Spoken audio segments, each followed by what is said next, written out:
किसान की घड़ी, प्रेरणादायक कहानी। Inspirational story about power of silence इन हिंदी। किसान की घड़ी प्रेरक कहानी। एक दिन की बात है। एक किसान अपने खेत के पास स्थित अनाज की कोठी में काम कर रहा था। काम के दौरान उसकी घड़ी कहीं खो गई। वह घड़ी उसके पिता द्वारा उसे उपहार में दी गई थी।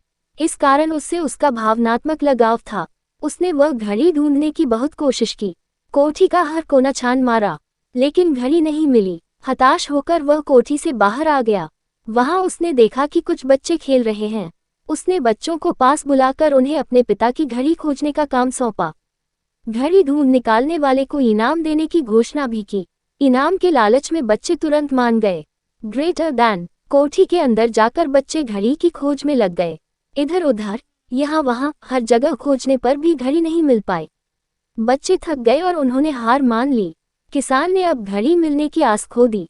बच्चों के जाने के बाद वह कोठी में उदास बैठा था।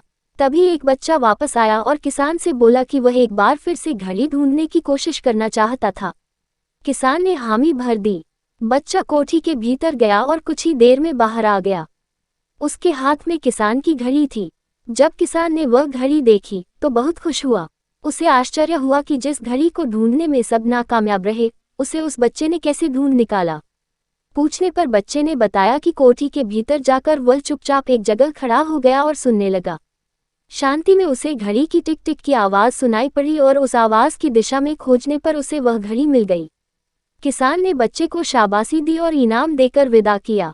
सीख: शांति हमारे मन और मस्तिष्क को एकाग्र करती है और यह एकाग्र मन स्थिति जीवन की दिशा निर्धारित करने में सहायक है।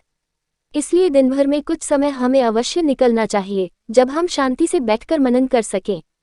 अन्यथा शोरगुल भरी इस दुनिया में हम उलझ कर रह जाएंगे। हम कभी न खुद को जान पाएंगे, न अपने मन को। बस दुनिया की भेड़ चाल में चलते चले जाएंगे। जब आंख खुलेगी तो बस पछतावा होगा कि जीवन की ये दिशा हमने कैसे निर्धारित कर ली। हम चाहते तो कुछ और थे, जबकि वास्तव में हमने तो वही किया जो दुनिया ने कहा। अपने मन की बात सुनने का तो हमने समय ही नहीं निकाला। फ्रेंड्स, आपको ये inspirational story about power of silence इन हिंदी कैसी लगी?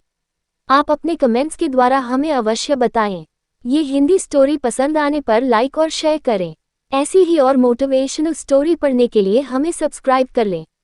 थैंक्स।